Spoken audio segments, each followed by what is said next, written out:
Muito bom dia, nação, tudo de bom pra vocês. Logo cedo nós já estamos aqui na manhã desta sexta-feira, sextou, meus amigos. Já estamos aqui trazendo notícias e informações do Flamengo pra vocês e tem muita novidade hoje aqui pra vocês no nosso canal.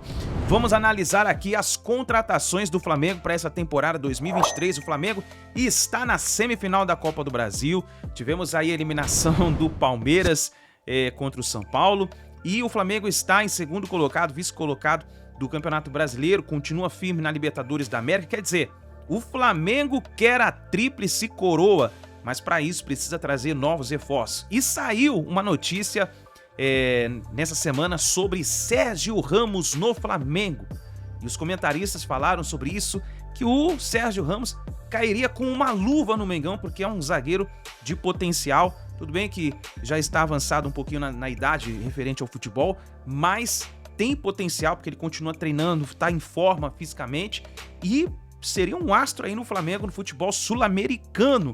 Tem o João Guilherme falando sobre isso, vamos analisar o Vene Casagrande falando também sobre as negociações, proposta milionária para o Matheus França, a negociação com o Claudinho, os comentaristas trazendo a repercussão da vitória do Mengão. Vamos analisar tudo isso no nosso canal, mas faz o seguinte, já chega explodindo o dedo no like, vamos bater uma meta de 2.000 likes para esse vídeo, eu preciso da força da nação. Compartilhe esse vídeo aí nos grupos de WhatsApp com o seu amigo e também, se você não é inscrito no canal, eu convido você a fazer parte aqui do canal Meu Mengão React, porque aqui é notícias e informações do Flamengo todos os dias para vocês, tá bom? Desde já, como eu falei, já desejo um bom dia para você que tá tomando seu cafezinho, se preparando para ir trabalhar. Vamos juntos aqui analisar as notícias do Mengão, créditos, canal João Guilherme, canal Vene Casagrande, ESPN Brasil, link na descrição. Bora para as notícias do Flamengo. Polêmicas à parte, eu sei que tem coisas que a gente precisa tocar e vamos falar, vamos comentar. Mas, de novo, ontem a gente falava aqui, né? O Luciano perguntou para mim e para o Gustavo sobre esse costume do Gabriel de estar ali no lugar certo, na hora certa e tal. Mais uma vez, entrou mais um gol na estatística de decisões nas quais ele tem uma participação direta. Isso não acontece por acaso. Isso não é uma coisa assim que pode ser explicada cosmicamente. O futebol tem esses jogadores e ele é um deles. Pois é. Fala, Zupa, tudo bem? Tudo bem, Marcela? Boa noite. Vamos falar então desse rubro-negro que realmente tem evoluído mais uma vez, brigando em todas as frentes. E a gente está vendo o São Paulo, ele pode ter sofrido, mas é muito eficiente. É muito eficiente, é o momento mais estável do Flamengo na temporada. É um crescimento que já se observava antes da parada para a data FIFA. Depois teve aquele primeiro susto com a goleada sofrida para o Bragantino, uma vitória jogando mal, preguiçosamente contra o Santos, mas o time retomou um crescimento que já vinha e está dando os seus passos, está chegando forte em todas as competições, está nas oitavas da Libertadores, embora tenha passado em segundo, está em segundo no Brasileiro, embora muito distante do líder do campeonato, e está na semifinal de mais uma Copa do Brasil. Eu nem acho curioso, né? Ontem o placar foi mais folgado do que no jogo da ida. Mas o Flamengo jogou melhor no Maracanã do que em Curitiba.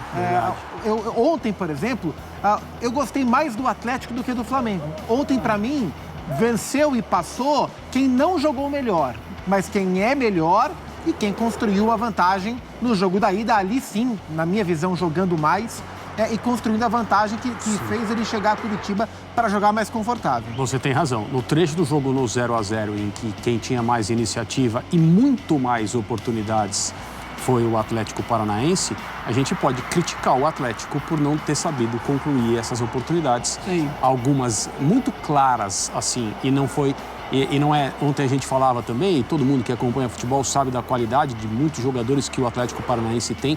Não é porque a bola caiu nos pés errados, jogadores que normalmente não. O Vitor Roque poderia ter feito um dos gols ali, o Davi Luiz salvou na hora da conclusão. Outras, cabeceio muito perto da linha do gol. Situações em que dava para sentir o Flamengo realmente sofrendo. Mas aí teve uma jogada que acontece no futebol. A gente fala muito disso aqui, é uma bola que espirra, bate em alguém e entra. O jogo se transforma completamente a partir do momento que o Flamengo fica na frente. As coisas deram certo para o Flamengo e não foram bem para o Atlético Paranaense no final das coisas. Eu vi finalizações 28-8, né? O primeiro tempo foi 12-2, mas certas foi 2-2. Então, assim, quando você enfrenta times como o Flamengo, times como o Palmeiras, e você tem chances, ou você aproveita essas chances, ou você possivelmente vai ser castigado, porque esse nível de time que o Flamengo tem e que o Palmeiras tem, e no Brasil são só os dois, mas nenhum outro, eles times não precisam jogar bem para vencer. Eles, se não jogarem bem, eles podem perder, como acontece. O Flamengo cansou de perder esse ano, perdeu muitos jogos. Mas esses times, eles são possíveis de te castigar mesmo sem jogar bem. Então, ou você aproveita a sua chance, ou você fica muito à mercê do talento do seu adversário. E o Flamengo matou o jogo primeiro no gol contra e depois no talento. Poderia ter feito 2-0 no polêmico lance do impedimento do Gabriel, que, no meu entendimento, pelo que eu vi dos ângulos, eu concordei com a marcação de impedimento, embora se discuta a maneira que o VAR agiu, mas o resultado final da marcação a mim fez sentido, mas ali já poderia ter virado 2-0 e depois o Gabriel apareceu para de fato matar o jogo. O Gabriel que vai render outras discussões sobre esse jogo, discussões que não deveriam existir, mas no futebol brasileiro a gente tem que discutir até quem comemora um gol. É verdade. É impressionante como as coisas mudam muito rápido no futebol brasileiro. E quando a gente fala de Flamengo, é ainda mais impressionante, porque era um Flamengo que muitos poderiam pensar que era uma temporada perdida ou uma temporada que poderia virar de uma hora para outra, que foi isso que aconteceu. Uma temporada que vira de uma hora para outra e é um Flamengo que briga de frente agora nessas três frentes e com muita vantagem, muita força nessas três frentes. Sabe o que é, Marcela? É que a temporada de quem ganha muito em um ano específico e tem o direito de disputar troféus no começo da seguinte, como aconteceu com o Flamengo, ela é claramente disputada em 2 blocos. Primeiro, aquilo que você fez por merecer disputar o ano anterior e depois tudo que todo mundo vai jogar junto com você. O Flamengo não ganhou nada dessa primeira parte e a coisa se encaminhava para um ano terrivelmente frustrante, mas ainda tinha toda a temporada de 23 mesmo e o Flamengo está nela. Forte, como você imaginava. É verdade, só acho que das 3 frentes, em 2 o Flamengo realmente está forte. Libertadores e Copa do Brasil. No Campeonato Brasileiro, o Flamengo está 10 pontos atrás do líder. Não vejo hoje o Flamengo brigando pelo título nesse momento. Para eu considerar que o Flamengo está brigando pelo título, essa diferença tem que ser bem diminuída. O Flamengo tem potencial para isso, tem que contar com o Botafogo fazer o que ele não vem fazendo, que é baixar de rendimento, mas hoje eu vejo o Flamengo forte em 2 frentes e tentando chegar forte na frente que é o Campeonato Brasileiro, que o Botafogo não permite que ninguém se aproxime. E como lá em Curitiba, na Liga Arena, a atmosfera é quase como a Libertadores antiga, né? Porque hoje em dia a Libertadores perdeu um pouco daquela atmosfera tão temida, né? Mas jogar em Curitiba remete à Libertadores dos anos 90 em relação à pressão, ao temor, à hostilidade que vem da arquibancada. E o Gabriel, ele se alimenta disso, né? E ele gosta disso.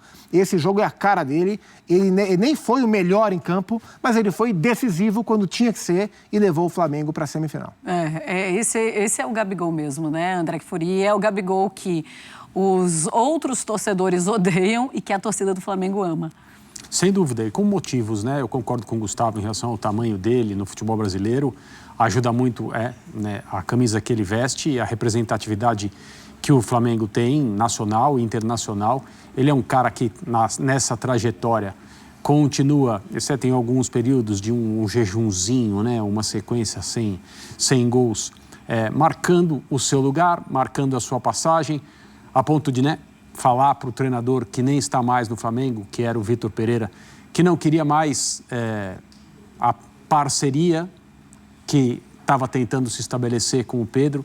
Evidentemente nada contra o Pedro, mas ele queria ser um jogador de referência, queria ser considerado o centroavante. As coisas se encaminharam para isso, hoje ele é o centroavante, o técnico atual faz uma escolha para essa posição e a escolha é o Gabriel e ele corresponde mais uma vez num jogo em que o Flamengo precisava dele. A caminho da disputa de mais um troféu com as impressões digitais dele, isso tem sido o normal. Então não é uma coincidência, a gente falou isso no início do programa, não é casual. É um jogador que tem muito a oferecer ao seu time e tem feito isso desde que chegou ao Flamengo. E o Pedro, hein? Eles não jogam mais juntos? O Pedro perde espaço? Circunstancialmente jogam, né? Circunstancialmente pode mas jogar. assim, para titularidade que eu digo, né? Porque, claro, eu não acho que o Pedro seja um jogador para entrar e circunstancialmente jogar uma partida. Mas o São Paulo é um técnico que repete pouco a escalação. Pedro foi titular. Há pouco, e meteu gol. Então, assim, e vai jogar porque o Flamengo tem muito jogo. E o curioso é que na seleção quem é convocado é o Pedro, né? Mas no momento, no Flamengo, se tivesse uma final de Libertadores amanhã, acho que jogaria o Gabriel e o Pedro esperaria. O Sampaoli encontrou um modelo onde um deles joga, o outro espera, de início. Esse é o modelo base do Sampaoli. no momento, o Gabriel está melhor do que o Pedro. Mas como ele é um técnico que roda bastante a equipe, ele usa o elenco. E tá certo, são linhas e linhas de trabalho. Não dá para dizer que ele está errado. E os dois têm números impressionantes no ano. Assim. É curioso que a gente entende, acho que é senso comum, né? Que não é a melhor temporada em termos de rendimento de ambos. Nem do Gabi, nem do Pedro. Agora, você olha os números, e são números afirmativos, números grandes, sabe? O Pedro tem, acho que mais de 20 gols, o Gabriel tem gol pra caramba. Então, assim, eles entregam mesmo não estando no seu melhor ano. Atualmente, o Gabriel está à frente do Pedro. Esse é um recorte de momento. E olha, tem uma notícia, né, que acabou de sair, inclusive, para os nossos colegas do GE. E ontem, os torcedores rubro-negros ficaram apavorados com a possibilidade de perderem um Arrascaeta. O negócio é que a história do Arrascaeta, ela não saiu daquilo, pelo menos por enquanto. E agora chega a informação que o Flamengo enviou uma proposta oficial pelo Claudinho. Uma proposta de 15 milhões de euros, 80 milhões de reais. Inclusive, a diretoria já pode viajar para conversar com a diretoria do Zenit, que vai saber o que é que vai acontecer para o Claudinho ser liberado para voltar aqui para o Brasil. Então tem aquela história, né? É calma, é paciência, é gelo no sangue, André Kfouri. Mas seria um grande reforço, 15 milhões, 80 milhões estaria bem pago. E aí esses 80 milhões eles seriam pagos em 10 parcelas também. A forma como a diretoria do Flamengo tem se manifestado sobre essa possibilidade é que isso aí vai ser longo. A gente conversou sobre isso, Gustavo e eu, recentemente aqui no Sport Center. É muito complicado, é muito difícil negociar com um clube como o Zenit, que não precisa vender. O Flamengo tem o dinheiro para comprar, e o Zenit sabe que o Flamengo tem. Então, se o Flamengo apresenta uma proposta abaixo daquela que o Zenit sabe que o Flamengo pode fazer, a coisa vai continuar, ou vai ter aquela bravatinha, não, acabou, não tem mais negociação, mas aí alguém retoma a conversa depois. Acho que essa é só mais uma etapa. Essa proposta oficial é mais um movimento nesse tabuleiro aí que pode, claro, resultar na chegada do Claudinho, mas não creio que vai ser por esse dinheiro que o Flamengo apresentou agora. Pois é, de 80 milhões, né? 80 milhões de reais.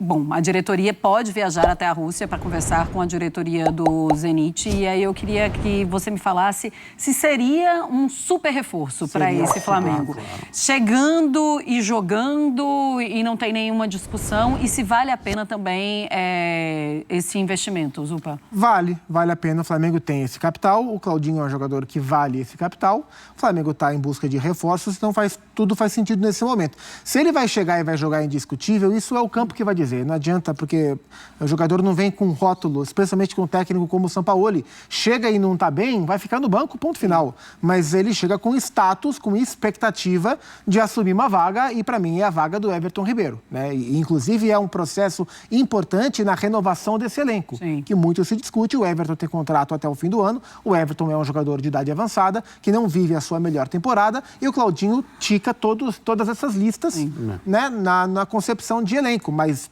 se ele for contratado, ele vai ter que provar tudo isso no campo. Mas, conceitualmente, é das melhores contratações possíveis para o setor. O Claudinho, acho que tem 25 anos de idade. O Claudinho é muito novo, está no auge da carreira, né? 24 ou 25. Então o Flamengo tem essa condição, poucos times do Brasil têm essa condição, de contratar jogadores desse perfil no auge da carreira. A gente viu, por exemplo, o Corinthians contratou o Yuri Alberto, do mesmo Zenit de São Petersburgo, e foi já uma contratação improvável, mas para fazer essa contratação entregou tudo, entregou quase o estádio junto. Né?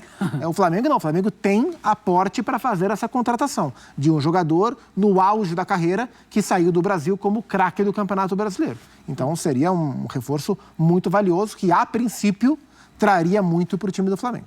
Pois é, ele tem contrato com o Zenit até 2027. E aí dá também aquela história, depende muito da vontade do jogador, o que é que o jogador vai mostrar para a diretoria, se ele quer voltar mesmo. Eu imagino que num momento como esse, essa seja, assim, a vontade do Claudinho, voltar a jogar no Brasil. No Flamengo não tem como ser um time que ele não queira, né? A ideia seria, então, o Flamengo pagar aos russos 10 parcelas de 1,5 milhão de euros. Né? Então era diferente. Quem nunca parcelou uma comprinha na vida, né? Quem nunca fez? Pois é. Fazer aqui. Então era diferente da negociação do Alan, né? Que pagou 43% do total ali na negociação de primeira, até o Atlético precisando muito mais do que o Zenit, e seria diferente, assim, então. Se contratar, eu já sei qual vai ser o vídeo de apresentação. Já? Já sei. Então já fala, porque Vai aí ser com o pessoal... Bochecha rubro-negro. Não tem nenhuma dúvida que, se contratar, o vídeo vai ser com o Bochecha. E vai ser um grande acerto, inclusive, se for, porque era uma dupla maravilhosa. Que mesmo. Saudade de Claudinho e Bochecha. Pois é, esses dias os meus filhos estavam querendo saber porque não tinha. Cadê o Claudinho e Bochecha? Porque não é mais uma dupla. Eu fui explicar e foi muito triste. André Kfouri adora Claudinho e Bochecha, sabe todas as músicas e ele cantará. Quando o Claudinho. Desde a época do Só Love, né? Aí poderia ser a apresentação o Bochecha, o Claudinho e o Wagner Love. É verdade. O Wagner é só uma aparição como convidado. Tá bom, tá certo, então fechou. Eu acho que o Atlético Paranaense é que não soube vencer. Se a gente ficar nessa bengala de que o Flamengo soube vencer, ninguém entra em campo querendo levar o massacre que o Flamengo levou. A verdade é essa. Porque o Flamengo levou quase 30 finalizações do Atlético Paranaense. O Atlético Paranaense é que não soube converter as oportunidades que teve, tanto é que botou inúmeras bolas na trave, se eu não me engano foram 3, teve muitas chances de abrir o placar, mas não conseguiu botar a bola na rede. Eu não acho que o Flamengo soube sofrer. Nem gosto muito de usar esse termo em determinados momentos. O Flamengo jogou mal, a verdade é essa. Fica a classificação, fica a felicidade pela classificação, chega à semifinal da Copa do Brasil, passa por um adversário extremamente difícil, mas se a gente for fazer uma análise do jogo, o Flamengo novamente jogou muito mal fora de casa e fica o aprendizado. Claro que a gente pode destacar aqui depois alguns jogadores que entraram no campo. Qual o ponto positivo e negativo do Flamengo? Para mim, positivo. Davi Luiz, para mim, um leão em campo. Inclusive, eu vou eleger o Davi Luiz como o melhor em campo. Destaque também para o Fabrício Bruno, que também fez uma ótima partida. Matheus Cunha, a gente não pode esquecer, fez grandes defesas. E o Arrascaeta. Foi um jogador extremamente importante. Diferente de um Arrascaeta que a gente costuma ver. Um cara que volta mais para marcar, raçudo, dando carrinho, chamando a atenção dos companheiros. Então, esses 4 aqui eu vou destacar. Agora, destaque negativo, Thiago Maia. Um jogador que nem iria ser titular, foi titular porque o Eric Pulgar acabou sentindo um problema físico durante o aquecimento, mas o Thiago Maia, na minha opinião, foi o pior em campo. Que partida ruim do Thiago Maia, inclusive eu arrisco a dizer que o Alan será titular já na próxima partida, porque o Thiago Maia vem fazendo exibições lamentáveis com a camisa do Flamengo. Sobre isso que o Vene destacou, Lucas Pedrosa, em relação ao desempenho do Flamengo nessa partida, e eu que sempre falo isso aqui, não importa quem joga melhor, esse negócio de finalização, quem finalizou mais, os scouts, eles servem como detalhes, eles não definem um resultado. E tá aí o Flamengo classificado. Lucas Pedrosa, o primeiro gol do Flamengo foi um gol contra. E o segundo gol do Flamengo foi de um cara que não mexe no calo dele não, o Lucas Pedrosa. Porque é um personagem que a gente fala aqui, eu e você, né? É um personagem que faz o futebol ser bacana de se ver. Obviamente, todo rubro-negro ama o Gabigol e todo time torcedor rival não gosta dele, porque ele é midiático, porque isso é o futebol. Todos os jogos em que o Gabigol é desafiado pela torcida adversária, ele faz isso daí. Ontem eu olhei o jogo e falei, o Gabigol vai fazer um gol, eu tenho certeza que vai.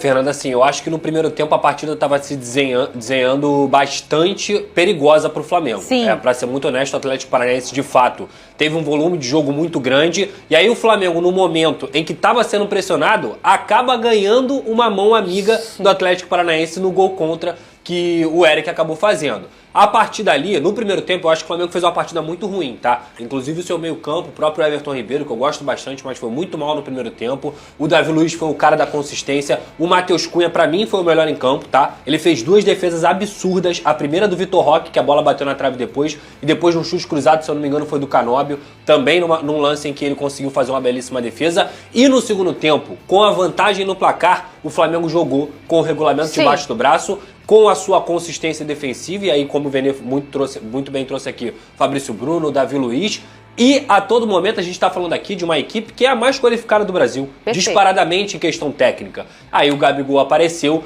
depois, antes já tinha tido um gol anulado, que deu outros contornos para a partida, um contorno emocional, onde o Atlético Paranaense começou a ficar desesperado e o Flamengo foi tocando bola. Aí sim o Everton Ribeiro entrou na partida. O Wesley também eu acho que é um cara que eu às vezes critico pela falta de associação dele. Acho que é um cara que tem um QI de futebol um pouco limitado, mas que ontem fez uma belíssima partida. Então o Flamengo Flamengo soube controlar o jogo e o Gabigol acabou, como você muito bem disse, sendo decisivo, como sempre, um cara espetacular, um dos maiores nomes do futebol brasileiro no século XXI. Como você define o Gabigol, Vene Casagrande? Vamos lá, Fernanda, mas vocês brincam aí, vocês gostam de brincar dizendo que o flamenguista, como que ele é? Ele é soberbo, ele é marrento, ele é nariz em pé. O Gabigol é isso tudo. O Gabigol, para definir o Gabigol, é o torcedor dentro de campo. Ele é a personificação do torcedor dentro de campo. E assim, com todo respeito aos adversários que não gostam do Gabigol, ele é um personagem bacana demais pro futebol brasileiro. Ele promove um grande evento. E ele promoveu já vários grandes eventos com a camisa do Flamengo. Ontem, novamente, eu tava com o mesmo sentimento que você. Falei, em determinado momento o Gabigol vai fazer um gol. A cara dele, ele tava já porque ele é jogador disso. Ele é jogador para jogo decisivo e ele é. São 51 gols com a camisa do Flamengo. E o danado 151, desculpa. O danado vai lá comemorar na torcida adversária. Eu sei que eu já passei por isso. Que eu já vi ele indo lá na torcida do Botafogo. Estamos falando de um jogador que tem 4 gols em final de Libertadores da América. Tem que respeitar a história do Gabigol. Você pode não gostar da pessoa Gabigol, muitos não gostam. Agora, o jogador Gabigol tem que respeitar. Olha só um detalhe que eu tô vendo que a gente vai mudar o assunto ali, né? A gente vai mudar, mas isso não pode passar batido. Isso não pode passar batido. Você quer falar por o silêncio do Flamengo? O silêncio do Flamengo. Eu respeito a tomada de decisão da diretoria do Flamengo, respeito, porque de fato foram vários erros, não só nesse jogo, teve o erro também contra o Palmeiras, é algo lamentável, erro de arbitragem, mas eu não vou concordar com essa lei do silêncio, algo que começou com o Palmeiras, inclusive erradamente também, e agora com o Flamengo. Quem perde é o torcedor, que é o torcedor que gosta de ouvir o treinador, é o torcedor que gosta de ouvir o jogador, é o torcedor que precisa ouvir explicações do treinador e também, obviamente, a gente é imprensa. Eu não posso concordar com isso, com essa lei do silêncio. Eu acho que o Flamengo pode se manifestar de outras formas, não se calando, muito pelo contrário, pode chegar lá e reclamar, inclusive, da arbitragem. Agora, se calar não é o caminho ideal. Nesse ponto aí eu não concordo com a diretoria do Flamengo, concordo sim em reclamar, acho que o Flamengo está sendo prejudicado sim com a arbitragem, não só o Flamengo, né? O problema é geral. Tem vários clubes sendo prejudicados, mas eu acho que se calar não é o caminho correto. Isso aí prejudica todo mundo. Ou vocês acham que, por exemplo, o Plim Plim está feliz? O Plim Plim lá que tem o direito de transmissão, a gente ia ficar feliz aqui se algum clube no futebol, na Copa Sul-Americana, se calasse? É claro que não. Então não é o caminho correto, acho melhor num outro momento, espero que não tenha um problema de arbitragem novamente, o Flamengo tome uma outra decisão de se manifestar. Enfim, outra maneira. Agora, se calar não é o caminho ideal, na minha opinião. Olha a nossa enquete lá, o Al Nassr, time do Cristiano Ronaldo e do Luiz Castro, está de olho no Arrascaeta, gente. Você acha que ele deve aceitar a proposta ou ele deve ficar no Flamengo? O Vene, você tem o valor da... Vamos lá, podemos contextualizar a situação? Rapidinho, foi do Charla, né? Foi exatamente. O André Cury, que é um empresário super famoso, um empresário super importante no mundo da bola, participou do na ida do Neymar para o Barcelona, na venda do Vitor Roque para o Barcelona. Enfim, é um cara que participou na ida do Arrascaeta para o Cruzeiro e também para o Flamengo, não é um empresário oficial do Arrascaeta. Mas ele participou de um podcast, o Charla Podcast, inclusive um abraço para eles lá, e disse o seguinte: o Al Nassr, clube do Cristiano Ronaldo e do Luiz Castro, vai fazer uma proposta milionária para ter o Arrascaeta. Ele falou isso. Eu entrei em contato com o André Cury para entender toda a situação, e ele me explicou: Vene, um dirigente do Al Nassr, que eu tenho uma boa relação, me ligou para perguntar do Arrascaeta e disse que ele é o número 1, que o Luiz Castro já aprovou, que o Al Nassr quer o Arrascaeta de qualquer jeito. E vocês sabem, quando o árabe quer o jogador, faz a proposta e pronto. Então, tem proposta? O Flamengo diz que não. O Arrascaeta também diz que não. Mas se essa proposta chegar, obviamente, o Flamengo não é obrigado a escutar, mas o Flamengo, pelo bom relacionamento, vai escutar sim a proposta. E o Arrascaeta, obviamente, também vai escutar. Agora, se vai aceitar ou não, é uma outra história. Flamengo, que tem o melhor elenco do futebol da América, é muito forte e parece que está se encontrando sob o comando do Jorge Sampaoli. Ou seja, essa reta final da Copa do Brasil vai ser muito legal e o São Paulo do Dorival Júnior cresce no contexto e dá uma esperança à sua torcida que pode ganhar a Copa do Brasil. Será possível? Você acredita no São Paulo? O Dorival está de parabéns, hein? Que trabalho extraordinário. Deixe a sua opinião aí no vídeo, eu quero saber. A tríplice tá vindo, João. Um abraço, malvadão, malvado perverso. Meu amigo Vemerson, O Flamengo, ele tem elenco para disputar as 3 competições. Vamos ver essa janela do meio do ano agora que está aberta. Tem gente que pode chegar e vai chegar. O Flamengo está ativo no mercado, à procura de um meia, né? As informações estão aí, com proposta pelo Claudinho de 16 milhões de euros. Né? O De La Cruz continua no mercado, na atividade. O Flamengo está procurando nomes e vai melhorar ainda mais o seu elenco. Já teve a estreia do Alan no jogo contra o Atlético Paranaense. Eu achei que ele se comportou muito bem no tempo que ele esteve em campo. É um jogador que provou que vai acrescentar muito à equipe do Flamengo. Então o Flamengo tem elenco. Tem que ver a janela em termos de saída, né? O Matheus França, ele está muito próximo de ser negociado com o Chelsea. Tem a situação do Pedro no Al Hilal, que parece que é uma proposta de outro mundo, das Arábias. E aí vamos ver como isso vai se desenrolar. Então são ameaças reais nesse momento do Flamengo perder 2 jogadores importantes, principalmente o Pedro, né? Porque o Pedro é um jogador que tem uma característica muito específica e um jogador raro. São poucos aqueles no futebol brasileiro que tem a característica do Pedro, de ser aquele pivô, de segurar a bola, de servir os companheiros que chegam e de finalizar muito bem. Então será uma baixa grande, mas se a proposta de 36 milhões de euros se confirmar, aí já era. O Flamengo vai ter que ir ao mercado e buscar um outro centroavante. Não tem jeito, mas podem chegar jogadores e em relação à tríplice, o Flamengo tem elenco para disputar as 3. Acho que na Copa do Brasil ele já está na semifinal, ele tem uma chance interessante de chegar à final. Na Libertadores ainda há um longo caminho pela frente. Para chegar à final, o Flamengo terá que passar por 3 etapas, Olímpia nas quartas, Fluminense ou Argentino Júnior nas quartas, Olímpia nas oitavas, Fluminense ou Argentino Júnior nas quartas. E na semifinal pode ser River Plate, pode ser Internacional, pode ser Atlético Paranaense, pode ser Bolívar. E passando por tudo isso, estará na final do Maracanã no dia 4 de novembro. Então ainda é muito longe, mas que o Flamengo tem chance de chegar às finais das Copas, ele tem. No Campeonato Brasileiro, há um problema chamado Botafogo, que tem 10 pontos à frente e está numa fase maravilhosa. O time não perde, o Luiz Castro foi embora, o Caçapa assumiu, o Bruno Lage chegou e o time continua jogando da mesma forma, demonstrando que um trabalho foi feito e ficou, né? E o Botafogo tem usado reservas e tem se saído muito bem. Então essa distância que o Botafogo abriu é um problema. E eu acho que o único que tem condições de atrapalhar o Botafogo no Campeonato Brasileiro é o Flamengo. Exatamente pelo elenco que o Flamengo tem. O Flamengo tem muitas opções, tem muitas peças. A tríplice é difícil? É muito difícil. Principalmente analisando aí o Campeonato Brasileiro, a distância do Botafogo. Porém, o Flamengo tem potencial para buscá-la. Eu acho. O Flamengo não quis renovar com o Dorival. Dorival que ganhou a Copa do Brasil e a Libertadores da América. Diretoria do Flamengo teve seus motivos para mandá-lo embora. Aliás, não mandou embora. Né? É importante esclarecer isso. O Flamengo mandou embora o Dorival. Não. O Flamengo não renovou o contrato do Dorival. Não quis permanecer com o profissional. É diferente de mandar embora, né?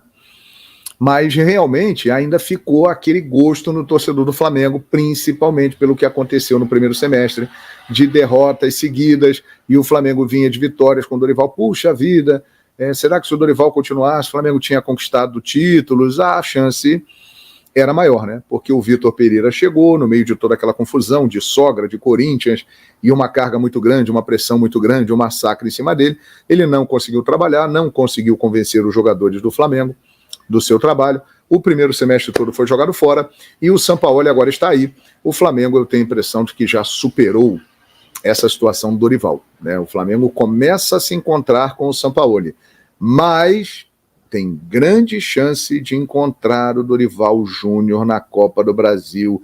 E aí, hein? Aquelas voltas que o mundo dá, hein? Dorival, ano passado, era técnico do Flamengo, eliminou o São Paulo na semifinal. Agora ele é técnico do São Paulo, já está na semifinal, do outro lado, e pode pegar o Flamengo na grande final. E aí esse assunto de Dorival, Flamengo, caso se confirme, vai dar o que falar, uma barbaridade, né? Eu não tenha a menor dúvida. Olha, tem que respeitar o Grêmio é um grande adversário, o Grêmio tem Luizito Soares, que está com o joelho ruim, mas é o Luizito Soares, é um bom time, está jogando bem, né? Mas o time do Flamengo é melhor, né? O elenco do Flamengo é melhor. Então acho que o Flamengo ele entra com uma vantagem nessa final da Copa do Brasil. Vamos ver. A graça do futebol é exatamente essa, né? Nem sempre quem tem o melhor time, o melhor elenco vence. E Renato Gaúcho, olha aí, o Flamengo vai pegar 2 ex-treinadores pela frente, né? O Renato Gaúcho e, passando pelo Grêmio do Renato Gaúcho, pode pegar o São Paulo do Dorival Júnior. Mas pode pegar o Corinthians do Vanderlei Luxemburgo também, né? Que foi treinador e jogador do Flamengo. Ou pode pegar o América do Wagner Mancini, né? Vamos ver. Copa do Brasil tá aí. Em aberto e tudo pode acontecer. A sua opinião sobre Sérgio Ramos no Fla? Em primeiro lugar, eu acho que Sérgio Ramos no Flamengo seria fantástico. É uma contratação de impacto, uma bomba. O Flamengo estaria trazendo um dos melhores zagueiros de todos os tempos. Talvez o melhor zagueiro deste século. O que ele jogou no Real Madrid, um absurdo, né? Mas ele tem 37 anos. Ele até que jogou bem a última temporada pelo Paris Saint-Germain. É um cara que já está realizado. Não sei se ele aceitaria o desafio de jogar na América do Sul e jogar uma Libertadores da América, mas seria uma contratação de impacto para ter Aeroflá, para parar aeroporto, para dar mídia no mundo inteiro. Seria uma grande atração para a Libertadores da América para o Flamengo. Eu imagino quantas camisas do Sérgio Ramos do Flamengo seriam vendidas. Seria algo impactante realmente. Agora, o Flamengo já tem um zagueiro do perfil do Sérgio Ramos, que é o Davi Luiz, que tem 35 para 36 anos. Não sei se o Sérgio Ramos chegará para jogar ao lado do Davi Luiz, uma zaga fantástica, porém com uma idade elevada. Então eu ainda espero para ver algo mais concreto, né? Agora, se vier, vai ser para ter a Aeroflá e vai parar tudo. E o Planeta Bola vai observar e vai comentar a contratação de Sérgio Ramos pelo Flamengo. E seria uma atração espetacular para a Libertadores da América, ter aqui um dos melhores zagueiros de todos os tempos. Já imaginaram Sérgio Ramos com a camisa do Flamengo, hein? Ele ainda jogaria bem aqui? Eu acho que sim. Pelo nível que ele tem, um nível top de futebol mundial, acho que ele poderia se dar muito bem aqui na América. É um cara que está em forma, é um cara que vive treinando, se preparando. Olha, se vier, ele é malvadão, hein? O Sérgio Ramos é malvadão. Combina com o Flamengo, hein? Já pensou isso? Nossa Senhora, hein? Muito bacana, né? A gente tem a oportunidade. Estamos vendo aí Luiz Soares no futebol brasileiro, né? Agora pode vir o Sérgio Ramos, o Davi Luiz veio aqui para o futebol brasileiro, o Felipe Luiz, o Rafinha, jogadores com história, né, no futebol internacional, consagrados, né? Muito bom, muito legal. Isso tudo é ótimo aqui pra gente, né, que ama o futebol brasileiro. Sobre o Fla-Flu de domingo, o Flamengo já tem 2 falcos certos. Vamos lá, Fabrício Bruno e Ayrton Lucas, terceiro cartão amarelo, ou seja, estão suspensos, não podem entrar em campo contra o Fluminense. E provavelmente o Jorge Sampaoli terá mais um desfalque. Trata-se de Eric Pulgar, jogador que sentiu um incômodo muscular no aquecimento do jogo contra o Atlético Paranaense na última quarta-feira.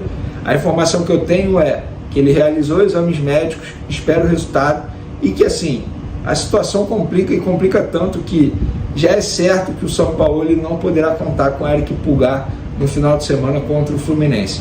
Torcer para que não seja nada muito grave e que ele fique à disposição o quanto antes do técnico São Paulo, e sobretudo para a situação da Libertadores, né? O Flamengo enfrenta o Olímpia ali no começo de agosto, precisa desse jogador, um jogador que estava fazendo boas atuações com a camisa do Flamengo, numa crescente, vivendo seu melhor momento, infelizmente está tendo esse problema muscular aí. Que volte logo o Eric Pulgar para a posição dele. O Flamengo tem aí Alan, Thiago Maia, Vitor Hugo e tem até o Gerson, que vem jogando mais avançado com o São Paulo, mas pode fazer essa função de volante.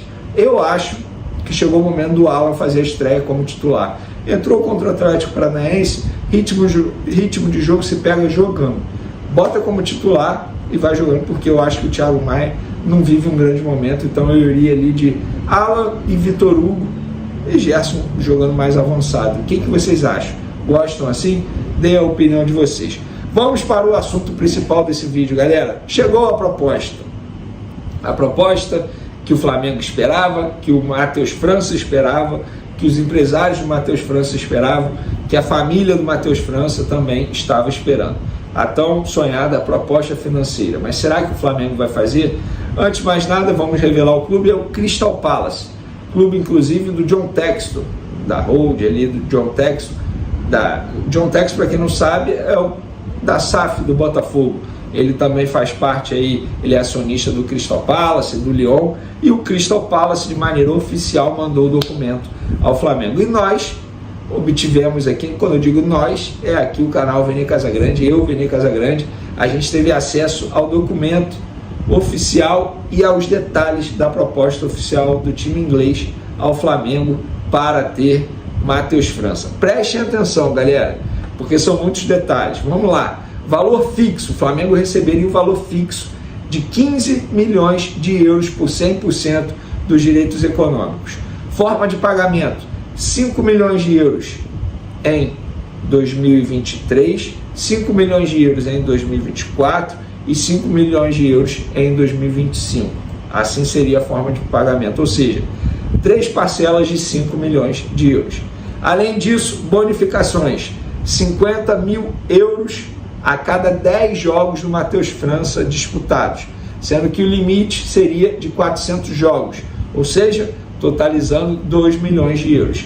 Se o Matheus França disputar 20 jogos como titular na Premier League e o Crystal Palace se classificar para a Champions League, 2 milhões de euros que o Flamengo recebe. Se o Matheus França disputar 20 jogos como titular na Premier League e o Crystal Palace for para a Premier League, 1 milhão de euros. Ou seja, a operação total aí pode chegar a 21 milhões de euros, que em reais dá 113 milhões de reais. Vocês vão me perguntar, Vene, essa proposta está baixa, está alta? Eu vou dar minha opinião. São bonificações extremamente difíceis de serem atingidas.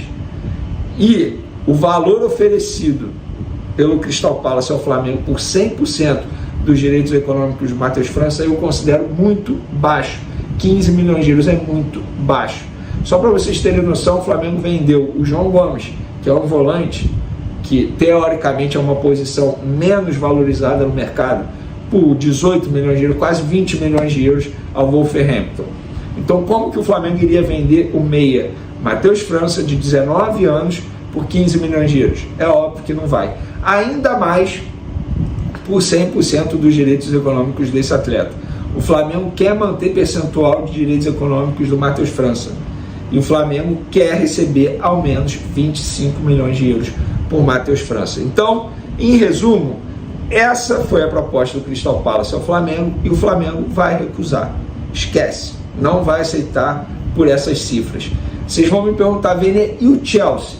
A informação que eu tenho, respeito quem noticiou que já chegou proposta, mas a informação que eu, Vene Casagrande, tenho é: o Chelsea em nenhum momento fez proposta ao Flamengo. Quem me garante isso? Pessoas que representam o Chelsea em todos os negócios aqui no Brasil. Vamos lá, leia-se escritório do Juliano Bertolucci. O Chelsea em nenhum momento apresentou proposta oficial ao Flamengo. Teve interesse? Sim.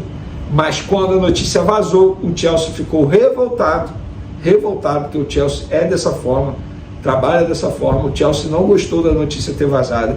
Inclusive o Chelsea queria até marcar uma videoconferência com o Matheus França para conversar com ele, enfim, para entender.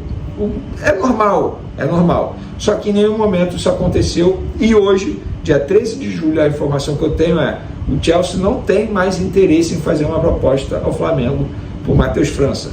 A ver se os ingleses, no caso do Chelsea, vão mudar de ideia.